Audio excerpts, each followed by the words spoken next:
Britânica. Esse LecTeX está bombando. Camila está muito rapidinha nesse negócio de gravar hoje, Camila. Não é você. Te abduziram aí em Portugal. Bom, boa tarde a todos. Eu sou o Matheus Lima, sou mestrando do programa em Literatura, Cultura e Contemporaneidade. E essa é a 10ª mesa do Seminário Letras Expandidas, que comemora seu 10º ano. E nessa coincidência numérica vão se apresentar o Caio Marques Peçanha, da PUC-Rio, de Filosofia, e vai apresentar o trabalho Escrever Depois do Fim, Roberto Bolanho, A Literatura entre Dois Paradigmas. Depois teremos Saulo de Oliveira, da UFSCar, com Fahrenheit 451, ou 451, o reencontro entre humanidade e natureza como figuração de um pulso utópico. E, na sequência, José Godoy, da PUC-Rio, com Terra do Fogo, o uso das imagens de Guzinde no contexto contemporâneo. Eu passo agora, então, a palavra ao Caio.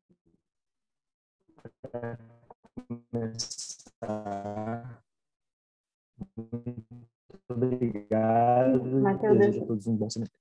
Matheus deu uma travada, mas a gente conseguiu ouvir. Caio, está com você a palavra.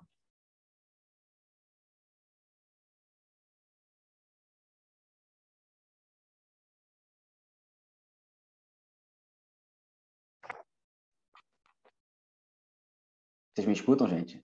Sim, agora sim. Show de bola. Acho que caiu justo na hora de entrar. Bom, primeiro, boa tarde.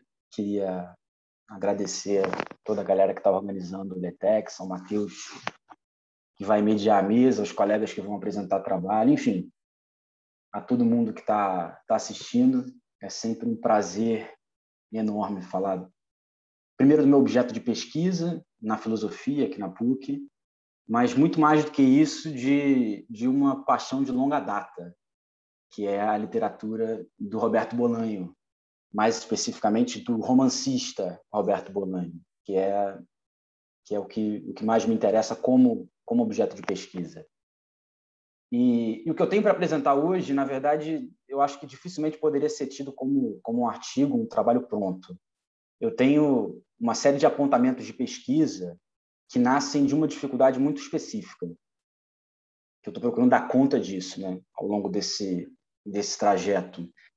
Me parece que o Bolanho romancista tenta, até certo ponto, justapor dois aspectos que, a princípio, são inconciliáveis, ou parecem. Um procedimento estético extremamente arrojado, extremamente inovador. Os romances dele, acho que a gente tem que levar em conta, especialmente os Detetives Selvagens e 2666, são romances tipicamente descentrados, de modo que é difícil estabilizar o referente e dizer, afinal de contas, sobre o que escreve Roberto Bolanho, o que ele quer dizer com isso. Não são perguntas simples, dado o aspecto formal extremamente complexo, as articulações que ele propõe. Só que, na contramão desse dado, Bolanho é um escritor que articula muito na superfície dos seus textos uma série de referentes históricos, o que é, de fato, no primeiro momento, muito, muito contraditório. Então, a gente tem que levar em consideração, no caso de Amuleto, por exemplo, os acontecimentos de 68, no México, a ditadura chilena, quando for da oportunidade de ler Noturno do Chile, os feminicídios no México dos anos 90, no caso de 2666, que também lida com a Segunda Guerra Mundial e o nazismo. Também é o caso de a literatura nazi na América.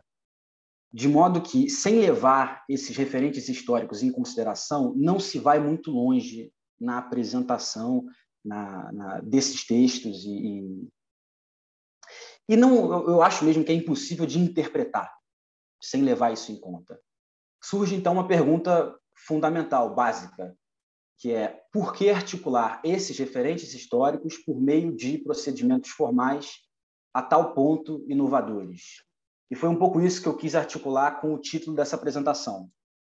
Escrever Depois do Fim, Roberto Bolanho, a literatura entre dois paradigmas. Escrever Depois do Fim, um componente histórico, e a literatura entre dois paradigmas, um elemento formal. Eu acho que a tarefa é, até certo ponto, em bom espírito adorniano, compreender por que o Bolanho diz o que diz, da forma que diz. O que o procedimento diz acerca da articulação desses conteúdos. Então, para não ficar muito vago e extremamente formal a apresentação, tomemos, por exemplo, Os Detetives Selvagens, que me parece ser um livro claramente dedicado a um fracasso, ao fracasso de uma geração que, num determinado momento, acreditou ser possível mudar o mundo com poesia, com arte, o fracasso das vanguardas históricas. E o Bolanho chega mesmo a dizer que o livro é como uma carta de amor à sua geração. Nas palavras do personagem Amadeu Salvaterra, ele diz num dado momento do livro: rapazes, eu disse a eles que vi os esforços e os sonhos todos confundidos no mesmo fracasso e que esse fracasso se chamava alegria. E a frase é extremamente sedutora, né? Uma frase bonita e que é enunciada por um personagem que talvez a gente pudesse dizer acerca dele é como um veterano das vanguardas literárias mexicanas de 20 e 30, né? Da década de 20 e 30, e que enuncia essa frase para jovens poetas no ano de 76, jovens poetas que também se pretendem vanguardistas e que, acho que exatamente em função disso, escutam essas palavras como de alguém que fala do futuro, de alguém que sabe o que vai acontecer. Ainda assim, ainda que o livro, nesse sentido, seja um fracasso dessa geração, o fracasso desse sonho de transformar o mundo através da arte, por isso escrever depois do fim, escrever depois da certeza desse fracasso, e o Bolanho, que um dia foi um poeta vanguardista, escreve da década de 90, eles insistem no ato de escrita. É curioso observar como o Roberto articula os capítulos do livro. Os Detetives Selvagens têm 650 páginas e é dividido em 3 capítulos. O primeiro e o último se passam no México e são narrados pelo jovem poeta Juan García Madero, de 17 anos, extremamente empolgado com a possibilidade de renovar não só o panorama literário mexicano, mas também o político, a sociedade mexicana como um todo.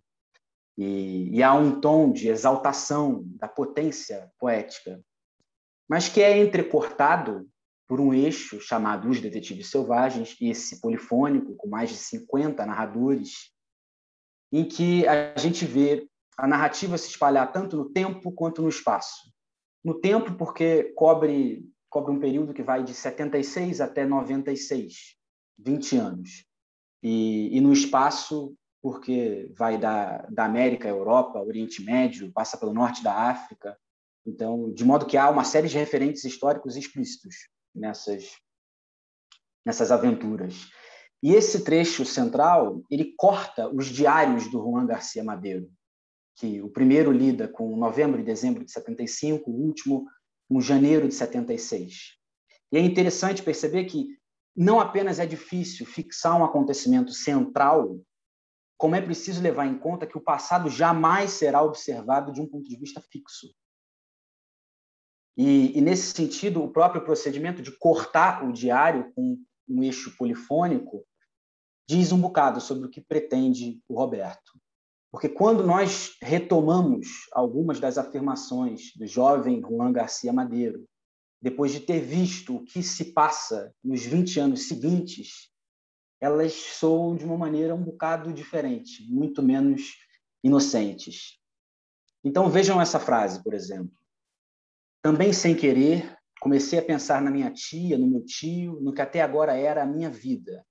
Eu a vi prazerosa e vazia e soube que nunca mais voltaria a ser assim. Alegrei-me profundamente com isso. São aspas de 75, logo do começo do livro. ao passo que a citação que eu mencionei do Amadeu acerca dos esforços, dos sonhos, dos fracassos e da alegria datam de 76 e constam desse eixo polifônico, portanto, posteriores a essa frase. Quando nós retomamos esses momentos, é difícil evitar a sensação de que o tom do jovem Juan Garcia Madero reverbera alguma coisa que está na frase do Amadeu, porque o que ele quer é uma vida com sentido, ela não precisa ser prazerosa. Isso é extremamente curioso, porque é essa a versão que fornece o Amadeu. É uma derrota, afinal de contas, mas uma derrota que nos diz alguma coisa, ela é alegre, em certo sentido. E isso gera um problema. Gera um problema porque o Amadeu, no primeiro momento, é alguém que está falando com uma experiência das vanguardas históricas de 20 e 30. E o Garcia Madero é um poeta querendo levar adiante a mesma estratégia em 76. Surgem, então, duas leituras, duas formas de enxergar, eu diria, o que significa escrever depois do fim nessas circunstâncias, tentar organizar um livro para dar conta desse processo. A primeira vai ver no Roberto um escritor de tom marcadamente melancólico, como se ele pesasse muito a mão na alegria e desejasse reeditar esses momentos de outrora que pareciam mais fortuitos. Talvez até o fosse. Numa segunda leitura, há uma espécie de exortação do tom crítico do livro. E aí, acho que o foco passa à derrota. O livro do Roberto, ao invés de melancólico, passa a lidar com a possibilidade da gente, afinal de contas, encarar essa derrota, esse fracasso das vanguardas históricas e seguir adiante. Eu acho que tem algo de muito coerente nas duas leituras, mas me parece que uma não leva em consideração o aspecto que a outra ressalta. Então, a primeira acaba focando demasiado nesse aspecto da reedição, da alegria, e esquece da menção da derrota, e de como há uma tristeza que invade o livro todo. Ao passo que a segunda, perfeito, toma esse tom melancólico como uma espécie de ironização da posição dos personagens. E nesse sentido, eu acho isso muito, muito curioso, até certo ponto paradoxal. Ao tomar o texto do Roberto como uma crítica do paradigma de vanguarda, eles acabam colando o procedimento do Roberto nesse mesmo paradigma de vanguarda, que é tido como estritamente crítico ou negativo. Então, a tarefa seria um pouco sair dessa dicotomia, porque me parece que ela não faz justiça ao procedimento estético do Bolanho, sobretudo. Porque não penso que haja qualquer coisa como uma intenção vanguardista, por exemplo, de, através da obra, gestar um leitor adequado à sua fruição e esse desejo de intervenção muito marcado. Muito pelo contrário, os personagens do Roberto são... os livros dele são de fácil leitura, são livros fluidos, acho que gostosos de ler, a prosa corre normalmente ao sabor da fala, e os personagens eles têm características que não combinam muito com o paradigma de vanguarda. Roberto gosta muito de escrever sobre gente vivendo a vida. Então, a gente vai encontrar pequenos traficantes, a gente vai encontrar a prostituição, a gente vai encontrar o trabalho precarizado, vigias de camping, pescadores, a gente vai encontrar personagens narrando de dentro de clínicas psiquiátricas, enfim, toda sorte de gente levando a vida. Ainda assim, ele não abre mão de mencionar o sonho socialista, o sonho que sonharam os poetas vanguardistas. E mais do que isso, de reivindicar essas derrotas, de dizer, essas são nossas derrotas e, portanto, ainda tem algo a nos dizer. Eu penso que, se nós levarmos em consideração tanto os sonhos quanto os fracassos, sem torná-los excludentes, sem através da exortação do sonho, transformar isso numa reedição inevitável de uma derrota, ou através da consciência dessa derrota, fazer do sonho também, vedar a possibilidade de sonhar, eu acho que a gente vai descobrir um outro tipo de prosa. e vai descobrir certamente referentes muito concretos, que estão mais alinhados, talvez, com uma ideia de arte radicante. A gente pode discutir o que isso vem a ser. E me parece que a gente vai, antes de qualquer coisa, descobrir sujeitos históricos que caminham corajosos sobre essa circunstância do abismo, do que significa escrever depois do fim do progresso, depois do fim do delírio modernista, da luta comunista. E é possível que nós encontremos, para o bem e para o mal, uma dimensão na qual a América Latina dá o tom do futuro. Mas isso é assunto para um outro momento. Acho que aí a gente começa a interpretar. É isso. Obrigado. Muito obrigado, Caio. A gente vai passar agora a falar do Saulo de Oliveira.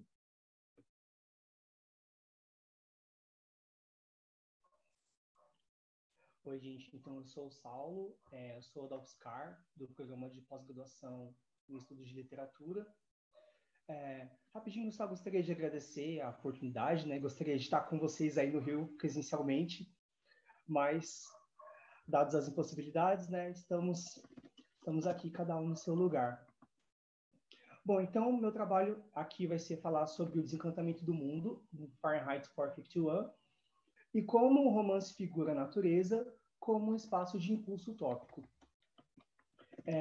Como isso também é um estudo de gênero, eu vou tentar ser sucinto na explicação introdutória, mas cabe dizer que a base para essa discussão está nos livros A Dialética do Esclarecimento, de Adorno e Horkheimer, e também no Lembrar, Escrever e Esquecer, da Joanne Marie Gagnaban. Então, de início, na Dialética do Esclarecimento, Adorno e Horkheimer vão explicar o que é esse desencantamento do mundo. Para eles seria deixar de descrever os fenômenos e elementos da natureza por narrativas mitológicas. Então, quando se tinha antigamente esses elementos e fenômenos da natureza atribuídos a deuses e figuras mitológicas, com o tempo, essas descrições passam a ser feitas por meio de conceitos que remetem à realidade material e não a algo sobrenatural. Para esses autores, essa transposição de conceito tem origem na poesia épica e no pensamento da Grécia Antiga. E para descrever as nossas relações atuais, modernas, principalmente no pós-revolução industrial, eles partem do princípio de que o pensamento grego molda as bases do pensamento ocidental como a gente conhece hoje. Então, esse desencantamento do mundo, a gente pode dizer que é um processo de categorização e conceitualização lógica das questões naturais. E é um processo que também pressupõe o controle do homem sobre esses princípios e o domínio desses espaços. Mas mesmo com o homem buscando se sobrepor à natureza e dominá-la, ela é vista por ele a todo momento como um espaço de medo e caos. Então, a ideia é dominar, categorizar, racionalizar, etc., essas coisas, para que o contato com elas passe a ser seguro. E aí, no romance, a gente vai ver como, na verdade, deixar de ver a natureza como um espaço de perigo é a busca por esse impulso utópico, né? E aí a gente já vou chegar lá. Os autores na Dialética do Esclarecimento trazem alguns exemplos de como esse processo de racionalização acontece. Então, no capítulo 2 tem 2 exemplos básicos, que são uma leitura da Odisseia. E aí acho que eu vou falar um só, que é o episódio do Canto das Sereias. Ulisses é alertado pela Circe de que o Canto das Sereias ia ser algo fatal para ele. E aí como ele já sabe disso, ele arma um plano para conseguir ouvir esse canto e sair ileso. E esse plano é dizer para os tripulantes taparem os ouvidos e amarrarem ele no mastro do navio. E amarrado ele consegue ouvir o canto sem ser hipnotizado e se jogar no mar para ser devorado. E os tripulantes com os ouvidos tampados vão conseguir dar continuidade aos trabalhos da navegação e também vão conseguir passar ilesos. E aí todo esse planejamento, a que os autores atribuem uma certa lógica, é a forma como Ulisses encontra para ludibriar e se sobrepor a uma figura mitológica e a um elemento natural. Então aqui, pela leitura deles, simbolicamente, essa passagem do Ulisses da Sereia seria uma vitória do homem sobre o mito e sobre a natureza. Enfim, a questão aqui é que, na leitura deles, é que, se amarrando no mastro desse navio, a gente pode entender isso como um processo de anulação. Então, para se defender e manter esse domínio forjado sobre os elementos mitológicos, o homem tem que, de alguma forma, se anular. E esse processo de anulação, sendo transposto por um conceito pós-evolução industrial, pode ser associado às relações de automatização dos processos produtivos e uma subserviência e uma alienação do homem no que diz respeito à função do trabalho.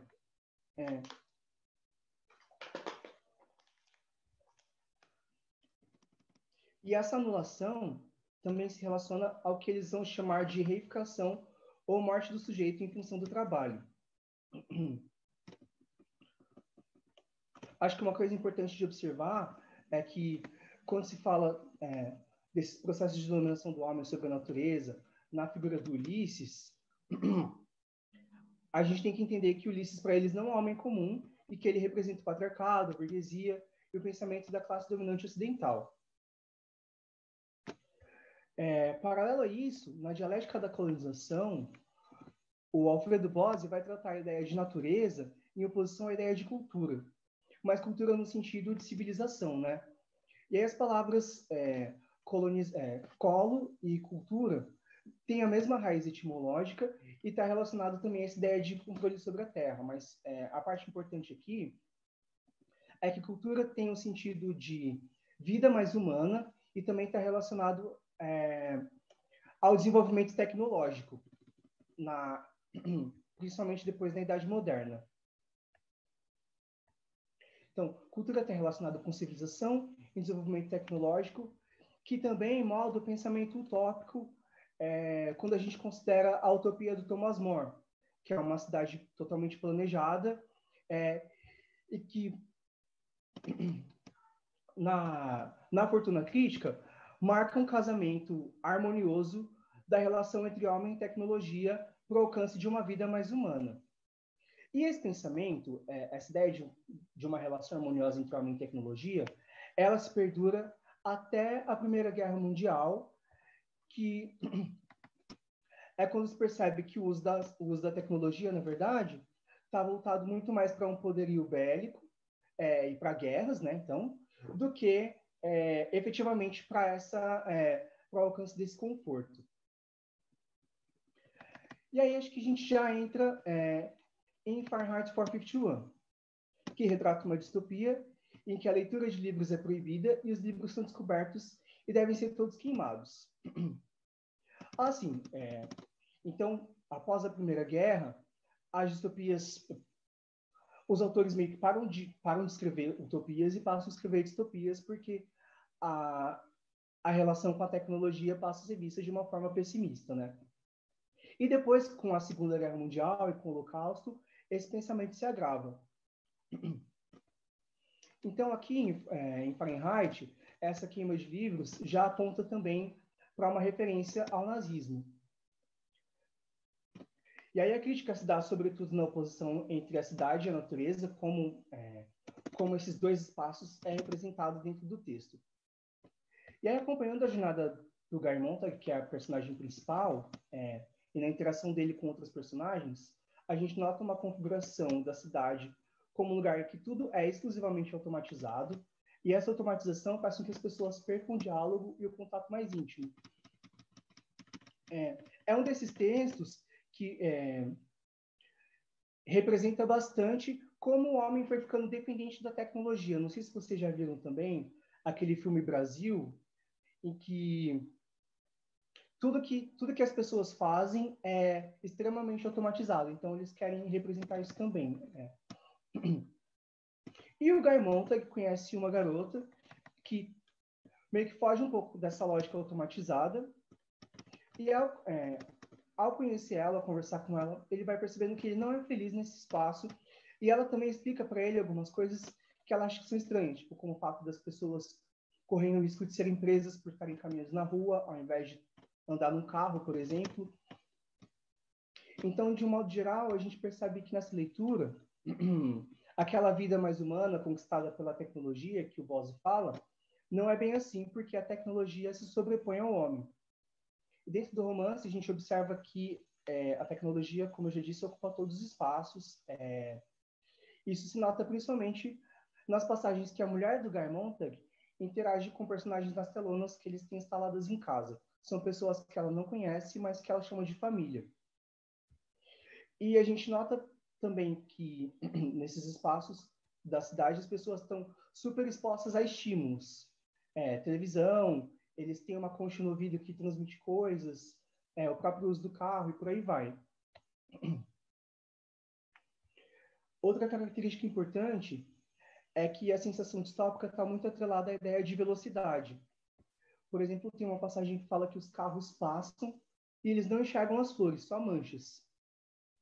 E aí, mais para o final, o personagem principal decide fugir da cidade. E essa sensação de velocidade, a gente percebe que vai se diminuindo, vai passando, e o cenário vai se acalmando. E aí, nesse momento, quando ele foge... Acabou o tempo? 5 minutos, Saulo. Ah, tá. Já estou terminando.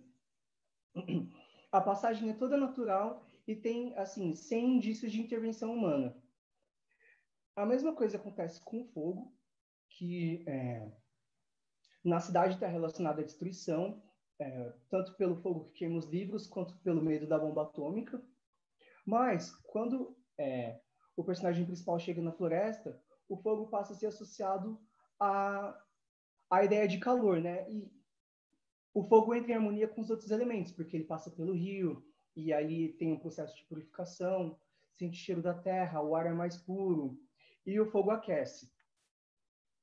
E no final, quando a cidade dele é destruída pela bomba, ele já tinha se reunido com pessoas na floresta que guardam a memória dos livros queimados, e essas pessoas propõem uma renovação, que é uma forma de ajudar as pessoas que sobreviveram ao ataque na cidade. E uma coisa interessante que uma das personagens fala na floresta é a importância de, nesse momento de reconstrução do mundo, se ter humildade e não se sentir superior às coisas e às pessoas, né? Ele até fala assim, esse personagem, nós não somos nada, né? E cada pessoa tem a sua importância. Então, dessa forma, pela destruição da cidade, pelo reencontro com a floresta, a gente pode ver como o romance figura um retorno da civilização à barbárie, só que não de uma forma fatalista, porque no espaço da floresta existe uma possibilidade de renovação. Aí, só para encerrar, eu quero ler uma citação da Ganheban, que explica, teoricamente, como é pensado esse reencontro com a natureza. Vou achar aqui rapidinho, está carregando.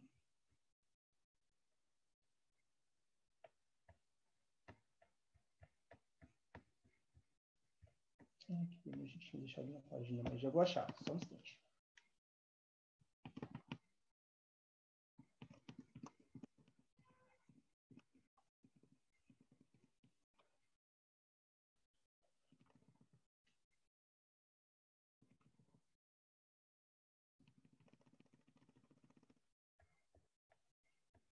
Ela fala do retorno a Mimesis.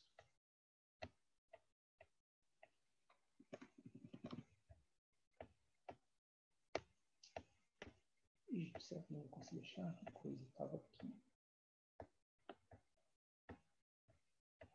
Bom, eu acho que eu não vou encontrar, mas isso que eu tinha para dizer. Como o romance, ao colocar uma relação uma relação de vida reificada na cidade e possibilidades de renovação da natureza, é que ele propõe aí um impulso utópico, né? Que é essa busca por um futuro melhor, etc. E acho que eu encerro aqui. Muito obrigado, Saulo. Agora passo a palavra ao José Godoy. Bom, boa tarde a todos. Prazer estar aqui. Mais um Letras Expandidas. Talvez seja meu último, provavelmente. Pelo menos nessa posição aqui. Obrigado por compartilhar.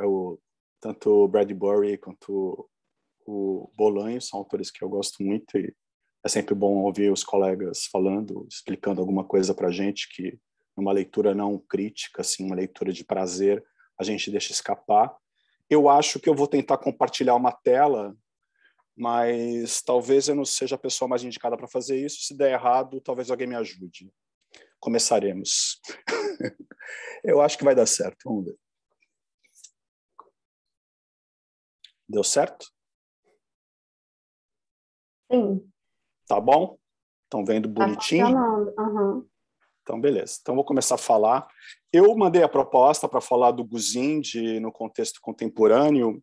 Aí me dei conta que não ia dar tempo de chegar no contexto contemporâneo, porque eu queria falar algumas coisas antes. Então, eu vou dar uma geral no trabalho. É um trabalho que eu já estou fazendo há alguns anos e esse é um dos elementos de um trabalho maior, que é um trabalho de mostrar como o campo estético é capaz de capturar algumas zonas imprecisas, fantasmagóricas do espaço latino-americano. Eu fui recolhendo ao longo desse trabalho vários exemplos dessa imbricação entre o estético e esse espaço da colonialidade, né, dessa modernidade encarnada no nosso continente. E eu gosto muito dessa história da Terra do Fogo, porque ela é uma história dupla, de uma dupla colonização. Ela é a colonização filha de 1492, porque Terra do Fogo, desde o século XVI, já começa a ser pensada, imaginada e já frequentada pelo europeu. E depois, no século XIX, com a independência de Argentina e Chile, ela volta a sofrer um novo processo de colonização, que é muito próprio, acho que ele é muito exemplar do que é a colonialidade.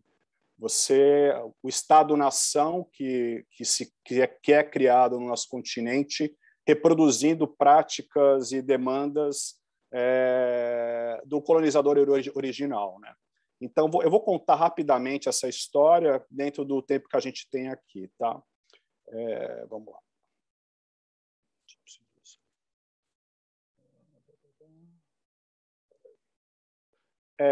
Bom, isso aqui só para dar uma mapeada para quem não está situando na cabeça. Terra do Fogo é esse espaço aqui que é cortado pelo Estreito de Magalhães. Normalmente se considera, né, toda essa parte continental do sul da América do Sul é o continente. O Estreito reparte isso e faz disso uma grande ilha, que é a grande ilha da Terra do Fogo, a qual se juntam outras ilhas próximas, né? Em termos de contexto histórico, a primeira representação importante é a do Fernão de Magalhães, ali no século XVI. Depois você tem um momento fundamental a partir das viagens do Beagle, principalmente pelos apontamentos do Darwin. E a partir já da segunda metade do século XIX, caminhando para o final desse século, uma nova... ele se torna efetivamente fronteiras nacionais entre esses dois estados, tanto a Argentina quanto o Chile. Fernão de Magalhães, ele acaba sendo fundamental na figuração daqueles habitantes originais da Terra do Fogo, porque ele acaba criando um imaginário sobre aqueles homens, né? O Fernão de Magalhães contorna, né, o sul, né, o Cabo Horn ali, passa por dentro do Estreito de Magalhães, vê esses índios à distância, eles normalmente pintados, né, de preto, com fogaréu ali espalhado para aquecê-los. E a primeira imagem que ele tem, na verdade, não é ele que pensa nisso, é o escrivão dessa embarcação, é associar isso a um romance de cavalaria muito importante na época, que tinha um personagem chamado os Patagones, que é mais ou menos que eram parecidos a era uma espécie de monstro da época. O Patagônia, né, vai marcar aquela região, né? Ela vai tornar um emblema com uma região de gigantes, né, Regio Gigantum, como se falava na época, terra de patagões, habitados por selvagens de grande estatura que se alimentavam como glutões de carne crua. Então, eram os selvagens, no olhar europeu, eram os selvagens mais bárbaros que se poderia imaginar. O curioso, a Terra do Fogo, ela fica muito tempo sem ter praticamente sem ter contato nenhum europeu, a não ser embarcações que passavam ali pelo sul, contornando o Cabo Horn, né? Isso é um mundo pré-canal de Suez, pré-canal do Panamá, ou seja, era fundamental para toda a conexão Pacífico-Atlântico você passar pelo sul do continente, pelo Cabo Horn ou pelo Estreito. E então, quando o Darwin vai para lá no século XIX, o curioso é que ele vai reproduzir a mesma percepção que acontecia no século XIX. Eu trouxe uma das aspas, mas o Journal Research do Darwin é repleto desses tipos de apontamentos sobre esses habitantes, né? São bestas, são bárbaros, totalmente instintivos, não tem nenhuma habilidade humana.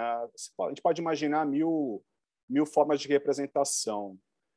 O Darwin acaba sendo fundamental para formatar a visão que os próprios argentinos e chilenos vão ter dessa região.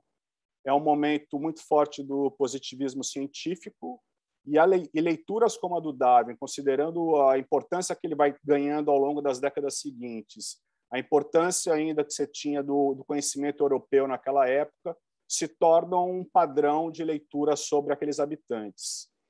A partir da metade do século, efetivamente, você vai ter essa ocupação dos estados chileno e argentino. Um momento importante é essa primeira colônia penal. Esse é outro mecanismo que se repete muito parecido com o que acontece na Austrália, começar a espalhar presídios, porque a gente também não pode perder de contexto. Essa é uma região extremamente isolada nas duas nações. São 3 mil quilômetros de distância das capitais, tanto para Santiago quanto para Buenos Aires. É mais ou menos como a gente pensar no Brasil do século XVI, a diferença da capital Salvador, a distância da capital Salvador para Porto Alegre. Ou seja, era outro mundo, ninguém tinha noção do que estava acontecendo ali. Então, o primeiro processo é começar a espalhar colônias penais. A partir de 1881, você tem a soberania compartilhada por um tratado, e aí começa um processo brutal de remoção dos povos originários, porque não cabiam, não funcionavam para o que estava sendo feito lá.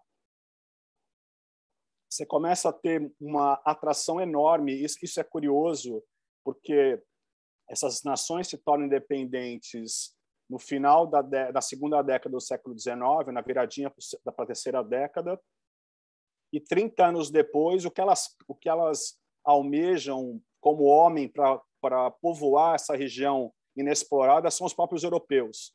Então, uma série de campanhas de atração, tanto de capital quanto de mão de obra europeia, começa sendo feita. Ou seja, é como se fosse efetivamente um novo processo de colonização com o mesmo tipo de homem. Isso vai atrair demais o capital europeu e empreendimentos europeus. Então, passa a ser uma região de grandes fazendas de rebanho ovino, a mineração explode na região e, obviamente, começam os conflitos com as 4 grandes etnias que habitavam a região naquele momento. A saída, como sempre costuma acontecer nesse continente, é a saída religiosa. Os missionários que, desde o começo do século XIX, primeiramente nas Malvinas, já têm um papel importante para começar a tentar assimilar essas populações, vão começar a pensar em projetos para tirar essas populações das áreas onde os grandes empreendimentos, tanto de gado quanto de mineração, estão ocorrendo. Aí são lançadas missões. Tem 2 grandes momentos que são momentos dramáticos. O momento que chega essa missão inglesa, a South American Missionary Society, que estava nas Malvinas e depois vai pegar aquela região bem do sul da Argentina, região de Ushuaia, vai ficar lá por um bom tempo e vai começar depois a tomar áreas onde os Selknams, que é uma dessas 4 grandes etnias, habitavam, e depois, num momento ainda mais dramático, a missão salesiana, comandada pelo Faiano. Faiano é nome até de um dos principais lagos hoje da região. Ele participou antes de uma expedição do Ramon Lista, que era um burocrata argentino. Essa missão foi um genocídio, assassinaram um monte de indígenas. Ele ficou apavorado com aquilo e falou: não, deixa que eu cuido disso. O Estado argentino achou isso ótimo, os empreendedores da região acharam ótimo, deram dinheiro para isso, e ele começou a levar um monte boa parte dos Selknams, dos Selknams na época, para a Ilha Dawson, que é uma ilha ali no Estreito de Magalhães. O que acontece é que levar para lá significava o quê? Vesti-los com roupas de europeus, dar hábitos de europeus para esses indígenas. O resultado que houve praticamente foi um genocídio baseado em vírus, né? Porque você teve uma série um contágio de sarampo, de gripe, e foi uma extinção por outros caminhos. Tudo isso para chegar no Guzinde, né? O Martin Guzinde, ele é um missionário também, um etnólogo austríaco. Ele chega ao Chile em 1912, primeiramente para dar aulas. O Chile é uma coisa interessante da gente lembrar. Da mesma forma que a Argentina tem uma relação muito forte com a Inglaterra em termos de atração de imigrantes, o Chile também tem uma relação forte com a Inglaterra, mas também uma relação muito forte com a Alemanha, ou com falantes do alemão. Então, tem ali uma série de colônias, regiões do Chile que são ocupadas por imigrantes dessas regiões. O Guzinde era austríaco, ele vem para dar aulas, mas logo ele acaba entrando para trabalhar no Museu de Etnologia e Antropologia de Santiago, que acaba de ser fundado naquele momento e é comandado por um antropólogo alemão que vem para cuidar desse museu. Então, ele entra na história do museu, acaba se desenvolvendo no museu, e a partir da história do centenário da independência chilena, né, que seria em 17 para 18, muda muito a perspectiva do país em termos de como representar esses habitantes do grande território chileno. É nesse momento que o Guzinde consegue convencer a elite, o Estado chileno, que valeria a pena fazer viagens para a Terra do Fogo para retratar os sobreviventes do genocídio indígena. Ele faz 4 viagens. Na primeira viagem, ele ainda não faz imagens. Então, são 3 imagens, ele produz mais ou menos 900 imagens. Eu trouxe aqui 2 grandes séries, uma que trata da segunda expedição, onde ele fica muito próximo da família Lawrence. A família Lawrence era ligada àquela missão de Ushuaia, que é fechada depois também de uma epidemia enorme.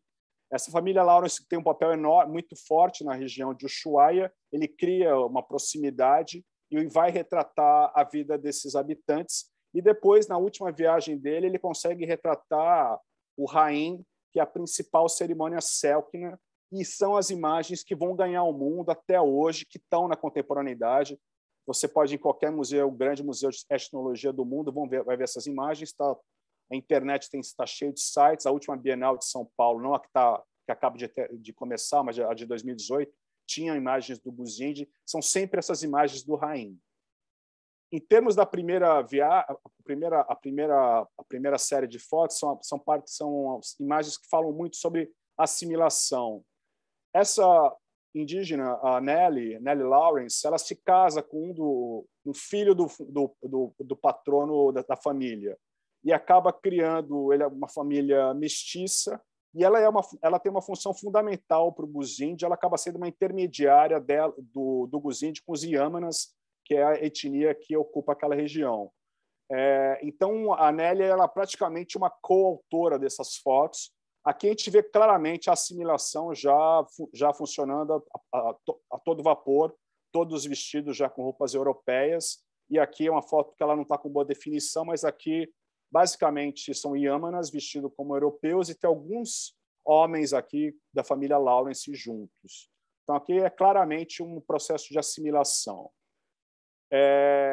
O Rain foi uma coisa bem mais complexa. Os Selknams eram muito mais desconfiados que os Yamanas. Eles já estavam assimilados, mas também mantinham ali um espaço próprio. Então, ele consegue ir. Primeiro, ele tem que pagar essa viagem, porque eles acabam indo para uma região retirada, paga com carne, com tabaco. e só consegue fazer 25 imagens, que são essas imagens que ganham o mundo até hoje, que são as imagens dos corpos, que era um ritual que não acontecia desde 1903, e eles topam fazer. Essas são as imagens que, normalmente, provavelmente, nós já vimos em algum lugar. Esse aqui é o mito Haim, a gente não vai ter tempo de falar aqui, depois, se vocês quiserem, eu posso explicar um pouco melhor. Ele consegue retratar, faz só 25 fotos, os homens se pintam, na verdade, eles entram numa espécie de barraca, as mulheres são separadas do grupo, isso tem muito a ver com a mitologia que embasa essa cerimônia, e se pintam e criam são uma espécie de fantasmas, de assombrações que vão assombrar as mulheres do grupo. Então, são imagens como essas que a gente está vendo aqui. É óbvio que elas capturam, acho que elas têm um impacto estético enorme, que são fotos belíssimas. Eu acho que muita gente acaba atraído por ela por conta disso. Mas tem um contexto político, social muito importante que muitas vezes é deixado de lado.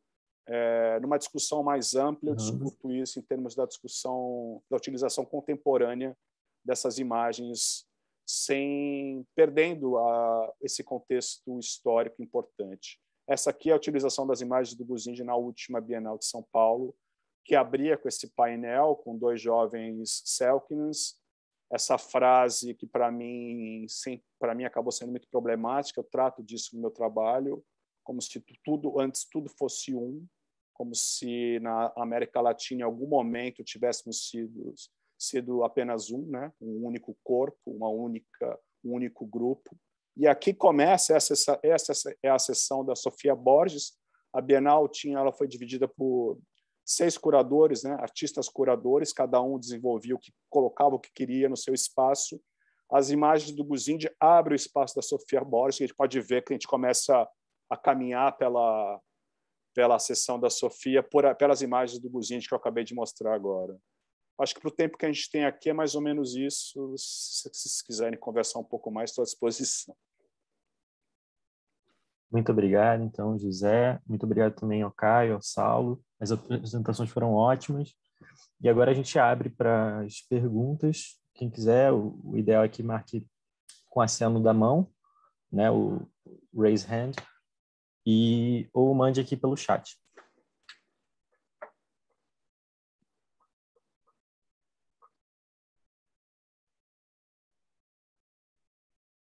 Gabriel está com a mão levantada. Pode ir. Não, eu estava só aplaudindo. Parabéns, gente, pelas falas. Desculpa. Eu queria ouvir mais sobre o Haim, que o Zé estava falando, da dimensão política, que às vezes não é levada em conta, né? O Haim é uma coisa espetacular, porque ele é um mito do matriarcado, né? Que é transformado num mito do patriarcado. Originalmente, o Haim é ligado a um grupo de mulheres que tinham uma conexão com a Lua e elas teriam uma espécie de poder. Então, o Haim é criado pelas mulheres do grupo, que isolam os homens, se pintam e assombram os homens do grupo. E teria um momento dessa história onde os homens teriam descoberto que aquilo era uma encenação, que aquilo não eram fantasmas de verdade.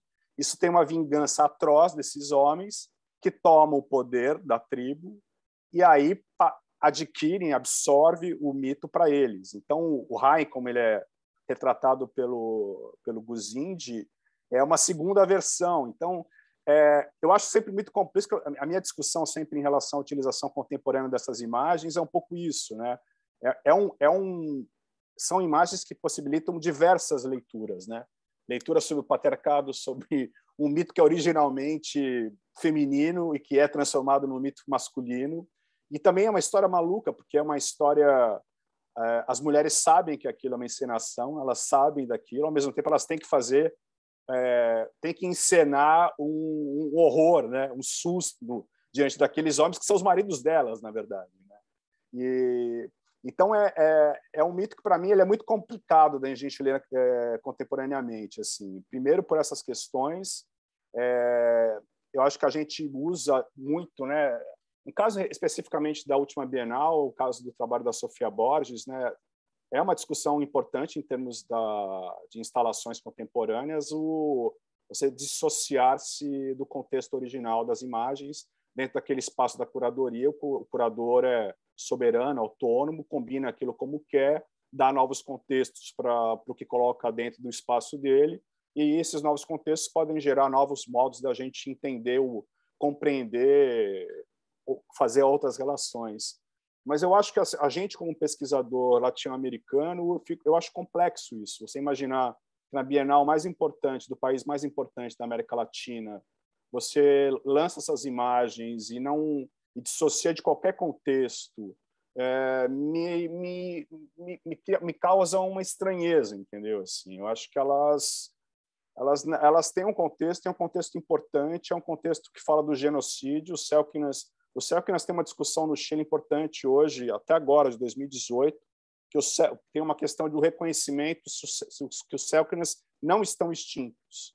Então, os poucos sobreviventes do Selkness pleiteiam a não extinção deles, porque, na verdade, como sobraram pouquíssimos, o Estado chileno hoje ele quer tentar dar alguma legitimidade para todos os corpos étnicos que ocupam o Estado chileno, só que até agora se considerava que os Selkness estavam extintos. Então, a grande discussão do Congresso chileno até 2018 era: estão ou não estão extintos?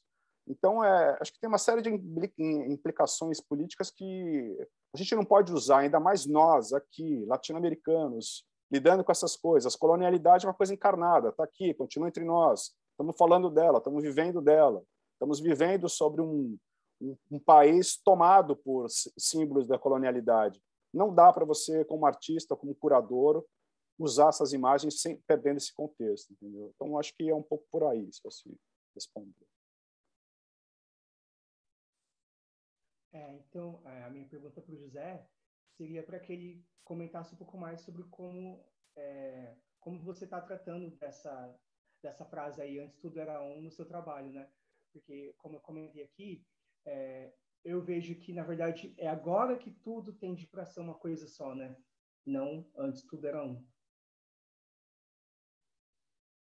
Essa é uma questão importante. Na verdade, o que a Sofia faz, ela busca um caminho da mitologia, né? Então seria um tempo antes do tempo, né? Mas aí entra na questão das temporalidades utilizadas a partir da modernidade, né? A partir da modernidade, a temporalidade ela tem dono, né? Quem determina o que entrou nesse tempo e o que não entrou nesse tempo foram os europeus, né? Em princípio. Quem determinou o que é pré-moderno ou moderno ou pós-moderno foram os europeus, não foram nós. Então, sempre que a gente debate a questão da temporalidade, a gente tem que questionar a temporalidade na visão de quem, né? E quem que estabeleceu essa temporalidade, né? O Hegel falava que a África era ahistórica, ela estava antes da história, ela não cabia na história, né? Assim, então é um pouco isso, né? Assim, na história de quem, né? Então acho que tem quando ela fala antes tudo, quando é antes, né? Antes do quê? Essa é a questão, na minha opinião, assim. Antes do quê, né? Antes da modernidade, antes de 1492, tem que responder. Eu não consigo ler esse antes sem ficar perguntando-me que antes é esse, né? Eu acho que todos sermos um, a gente não está sendo, né? Isso é evidente. Agora, um antes, me explica qual é esse antes, quando todos somos um. Então, eu tenho muitas dúvidas em relação a ela. Assim. José, eu adorei essa frase. Quando é antes? Isso dá até nome de livro. Adorei. Quando é antes, né? Eu ia fazer uma perguntinha rápida para o Saulo, que ele terminou o trabalho dele falando que ele pensa que a América Latina seria esse início depois do fim do mundo. E ele falou, mas isso era uma interpretação sobre o que eu falei. Aí eu queria ouvir um pouquinho sobre isso aí. A gente não tem muito tempo, mas se você puder falar um pouco. Acho que foi o Caio que falou isso, né? O Caio, desculpa, foi o Caio. Estou olhando para o Caio e falando de Saulo. É o Caio. Nada grave, nada grave. É curioso, né? Porque, enfim, o José estava falando agora sobre sobre o antes, né, da modernidade, e eu acho que meu trabalho flerta um pouco com o depois, o que é um bocado problemático no primeiro momento, porque a gente acaba tendo que enfrentar outras questões, como definir o que seria ser pós-moderno, né? E não é muito do meu interesse entrar nessa seara, não. Mas há uma...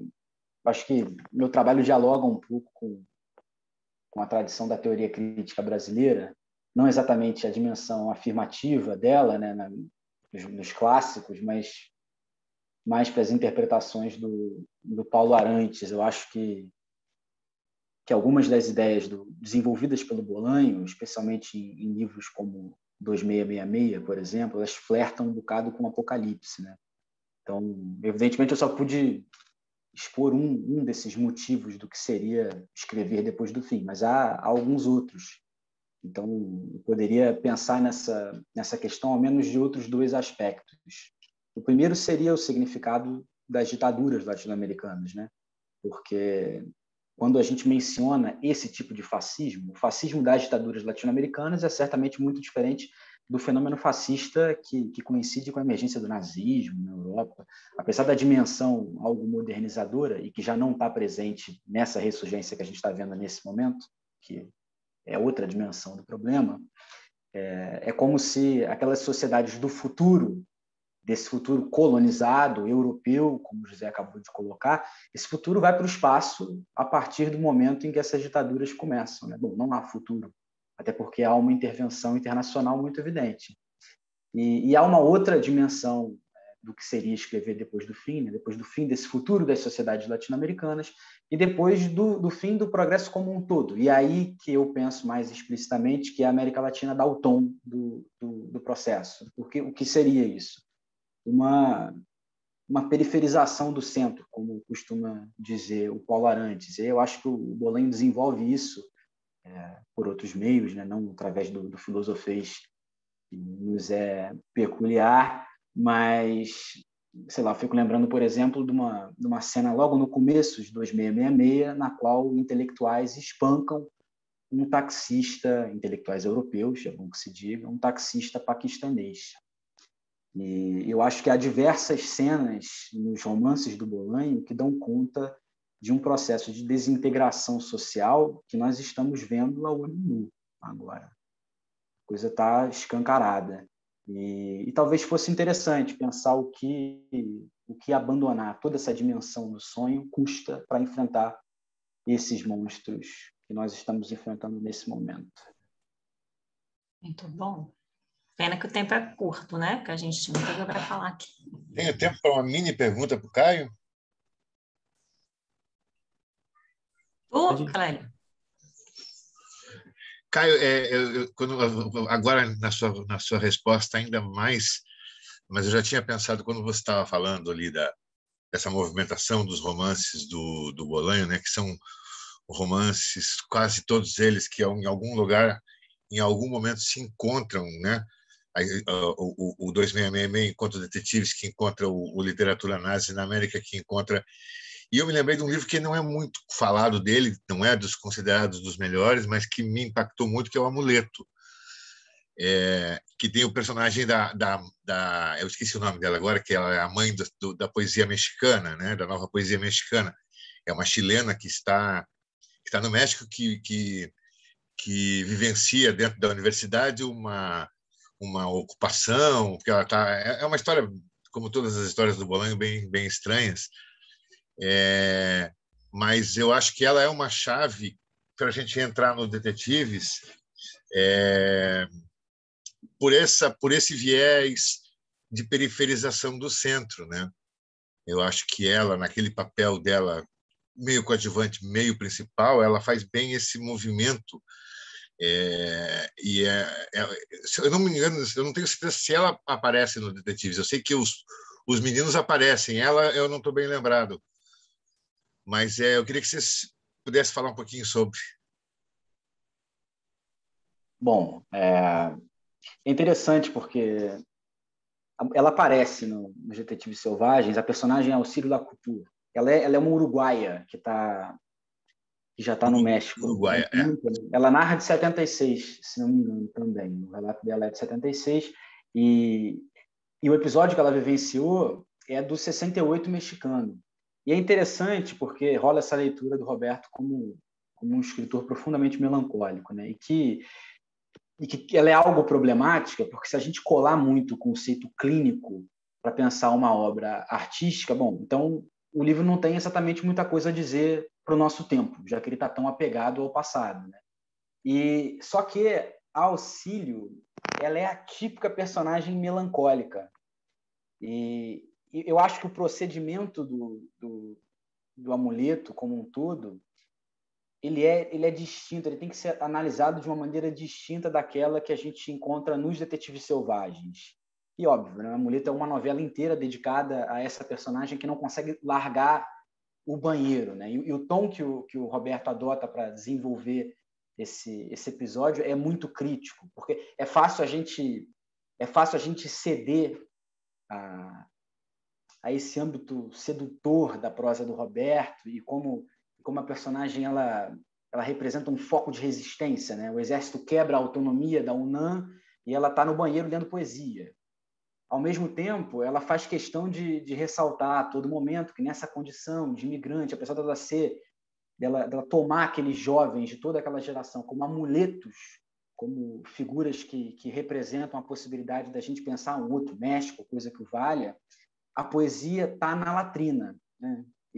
Ela está literalmente, ela está sentada na privada enquanto o exército está invadindo. Então, ao mesmo tempo que ela é a personagem da resistência, poderia dar o tom para a gente pensar esse processo, ela também é uma autêntica melancólica. E o tom no qual o Roberto aborda isso é crítico dessa condição, por isso ele bota a poesia ali.